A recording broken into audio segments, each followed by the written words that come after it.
Right, hello folks, here we are again. As you can see, I've started to strip all the ancillaries off the engine.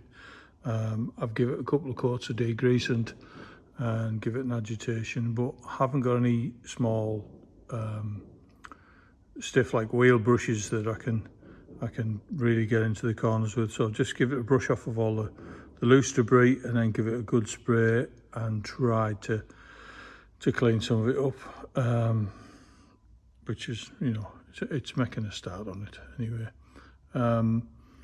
I've got almost everything off apart from the fan, the water pump and the power steering pump at the bottom here. I will get those off in time, and the fuel control system that's here, I was going to try and get that off, but I've got to have a tool apparently to lock the engine before I remove it, which I'll do that. So just so I can get everything a good clean.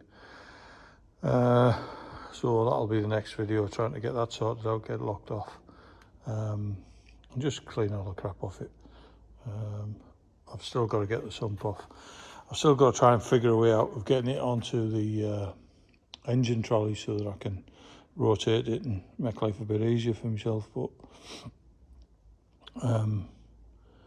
it's a bit of a pig, to be honest. I've got to lock the engine.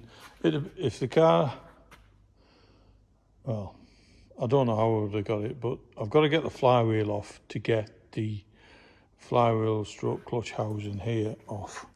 And the only way I can do that is to lock the engine. But I don't want to lock the engine and then try and use a rad gun to get them off, to get the flywheel off, just so that I can put it on an engine hoist. So what I may try and do is double nut the studs, remove all of the studs, and then get some bar, same sort of size, and then try and get it onto the engine hoist that way. My only worry is that it's a big lump of an engine, and they are quite heavy. So, but I'll see how I get on. If I can manage to do it where it is, then fine. But I'll do my best. So I'll leave that. It'll be a couple of days drying off before I can get up and do any more to it.